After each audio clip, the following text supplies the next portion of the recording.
On today's Money, real estate agents. Spring is prime time for house hunting, but before you join the fray, be aware that what you don't know could hurt you.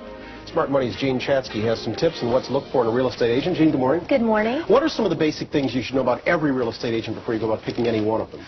Well, traditionally, real estate agents have only worked for one side of the transaction. They've always worked for the seller. That has started to change in the 80s, and now there are a number of different kinds of agents that you can choose from, so you need to understand the differences. All right, we're going to go to that in just a little bit, but first off, what are some of the things you should not tell an agent? I mean, you shouldn't come clean, right? Well, if you have an agent that you know is working specifically for the buyer, and we will explain that, then you can come clean. But otherwise, you don't want to let them know how much money you make. You don't want to get in the car and have a conversation with your spouse about how much you can actually really afford to spend on this house when you know you're going to make a lower offer.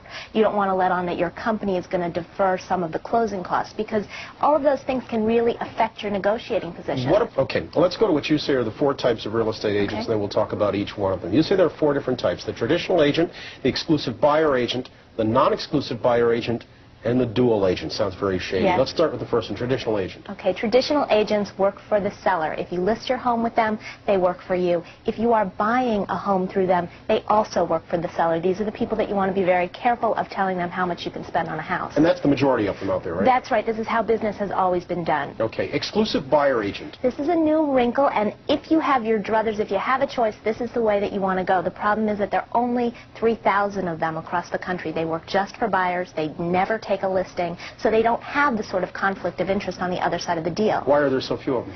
There are so few because giving up the listing income is a big sacrifice. So people have to be assured that they have a good, strong client base before they're willing to make this move. Non-exclusive buyer agent. Is that as obvious as it sounds? Pretty much. These are agents who work for buyers but from within a traditional real estate firm, which is fine as long as you fall in love with a house that's listed with some other company. But once you fall in love with an in-house listing, your buyer agent then becomes a dual agent, which means they're negotiating within the firm.